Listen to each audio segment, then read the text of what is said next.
చాలా సంతోషం అనిపించింది. ఇంతకు ముందు కూడా నేను ఎంపీ ఉన్నప్పుడు దర్శనం చేసుకున్నా. ఆయన ఆశీర్వాదంతో మంత్రి కూడా అయినా, మా కేసీఆర్ గారి ఆశీర్వాదంతో ఇప్పుడు మళ్ళా ఎమ్మెల్యే అయినా మళ్ళీ దర్శనం చేసుకున్నా. ఈరోజు చొప్పదండికి మన ఎంపీ ఎలక్షన్ల ప్రచారానికి వచ్చిన. ఏది ఏమైనా మన మాజీ సీఎం కేసీఆర్ గారు వచ్చినాకనే తెలంగాణ దేవాలయాన్ని కూడా అభివృద్ధి చెందినాయి.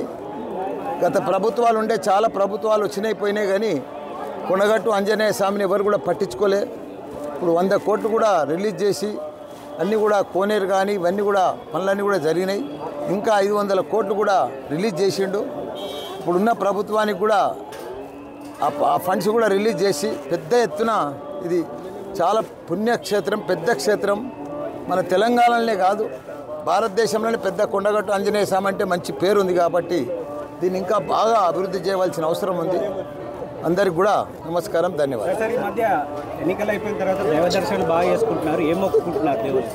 ఏం మొక్కుకుంటున్నా, ఇప్పుడు వచ్చే పార్లమెంట్ ఎలక్షన్లల్లో 16కు 16 మా ఎంపీ బీఆర్ఎస్ పార్టీ గెలవాలని కోరుకున్నా దేవుడు. కాంగ్రెస్ పాలన ఎట్లా ఉంది? కాంగ్రెస్ పాలన ఉన్నా ఒకటే, లేకున్నా ఒకటే, అది అందరికీ తెలుసు.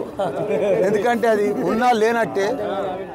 56 ఏళ్ళు కూడా వాళ్ళు దేశాన్ని మన తెలంగాణను కూడా పరిపాలించారు.